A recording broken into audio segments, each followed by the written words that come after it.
కేంద్రమే ఇస్తున్నటువంటి ఇళ్ళకి కేంద్రమే అప్లికేషన్ తీసుకుంటుంది. ఇప్పుడు రాష్ట్ర ప్రభుత్వం పరంగా అయితే గనక ఏ గ్రామ సభలు పెట్టి ప్రజలందరి దగ్గర నుంచి దరఖాస్తులు ఏది మీకు పేదలకైతే వైట్ రేషన్ కార్డు హోల్డర్లకి ఇంతకుముందు జగన్ హయాంలోనే 30 లక్షల మందికి ఇచ్చారు.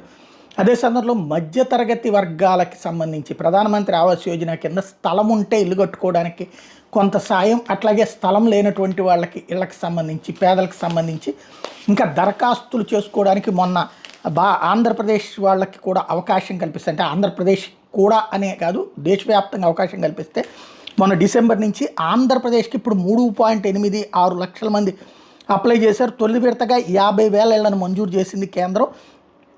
గ్రామీణ ప్రాంతాలది ఇప్పుడు బిగిన్ చేస్తున్నారు. ప్రధానమంత్రి ఆవాస్ యోజన 2.0 కింద మార్చి నుంచి ఈ నిర్మాణాలు చేపట్టబోతున్నారు. వీటిలో ఇంటి నిర్మాణానికి స్థలం లేని వారితో పాటు సొంత స్థలం ఉండి ఇల్లు మంజూరు కోసం దరఖాస్తు చేసుకున్న వాళ్ళు కూడా